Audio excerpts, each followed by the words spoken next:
Assalamualaikum warahmatullahi taala wabarakatuh. Ketemu lagi dengan saya Prabowo Pain. Wah,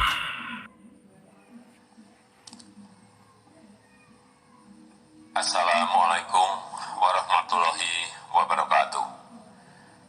Bapak Ibu, saudara-saudara sebangsa setanah air,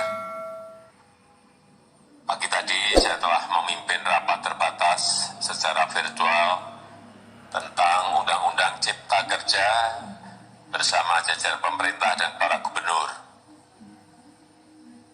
Dalam undang-undang tersebut terdapat 11 klaster yang secara umum bertujuan untuk melakukan reformasi struktural dan mempercepat transformasi ekonomi. Adapun klaster tersebut adalah urusan penyederhanaan perizinan, urusan persyaratan investasi, urusan ketenaga kerjaan, urusan pengadaan lahan, urusan kemudahan berusaha, urusan dukungan riset dan inovasi, urusan administrasi pemerintahan, urusan pengenaan sanksi, urusan kemudahan pemberdayaan dan perlindungan UMKM, urusan investasi dan proyek pemerintah, serta urusan kawasan ekonomi. Dalam rapat terbatas tersebut, saya tegaskan mengapa kita membutuhkan Undang-Undang Cipta Kerja. Pertama, setiap tahun ada sekitar 2,9 juta penduduk usia kerja baru, anak muda yang masuk ke pasar kerja, sehingga kebutuhan atas lapangan kerja baru sangat-sangat mendesak. Apalagi di tengah pandemi, terdapat kurang lebih 6,9 juta pengangguran dan 3,5 juta pekerja terdampak pandemi COVID-19.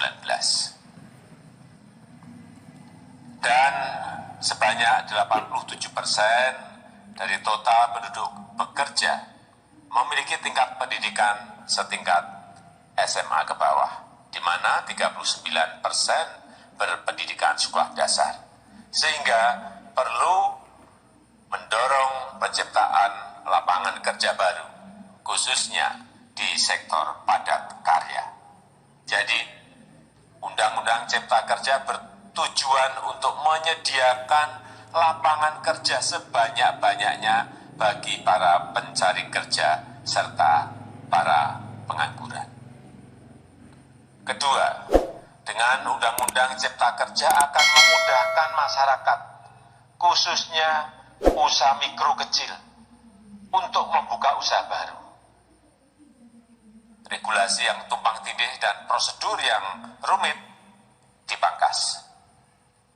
Perizinan usaha untuk usaha mikro kecil (UMK) tidak diperlukan lagi, hanya pendaftaran saja. Sangat simpel. Pembentukan PT atau perseroan terbatas juga dipermudah. Tidak ada lagi pembatasan modal minimum. Pembentukan koperasi juga dipermudah. Jumlahnya hanya 9 orang saja. Koperasi sudah bisa dibentuk. Kita harapkan akan semakin banyak koperasi-koperasi di tanah air. UMK, usaha mikro kecil yang bergerak di sektor makanan dan minuman. Sertifikasi halalnya dibiayai pemerintah, artinya gratis. Izin kapal nelayan penangkap ikan misalnya, hanya ke unit kerja Kementerian KKP saja.